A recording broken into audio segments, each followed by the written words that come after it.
ولقد آتينا موسى الكتاب فاختلف فيه ولولا كلمة سبقت من ربك لقضي بينهم وإنهم لفي شك منه مريب وإن كلا لما ليوفينهم ربك أعمالهم إنه بما يعملون خبير فاستقم كما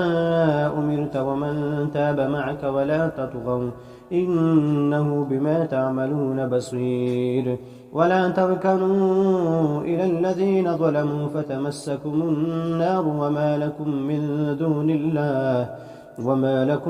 من دون الله من أولياء ثم لا تنصرون وأقم الصلاة طرفي النهار وزلفا من الليل إن الحسنات يذهبن السيئات ذلك ذكرى للذاكرين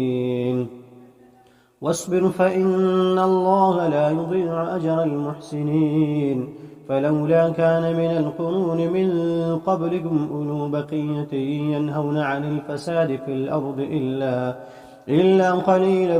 ممن أنجينا منهم واتبع الذين ظلموا ما أترفوا فيه وكانوا مجرمين وما كان ربك ليهلك القرى بظلم وأهلها مصلحون ولو شاء ربك لجعل الناس أمة واحدة ولا يزالون مختلفين إلا من رحم ربك ولذلك خلقهم وتمت كلمة ربك لأملأن جهنم من الجنة والناس أجمعين وكلا نقص عليك من أنباء الرسل ما نثبت بهم فآدك وجاءك في هذه الحق وموعظة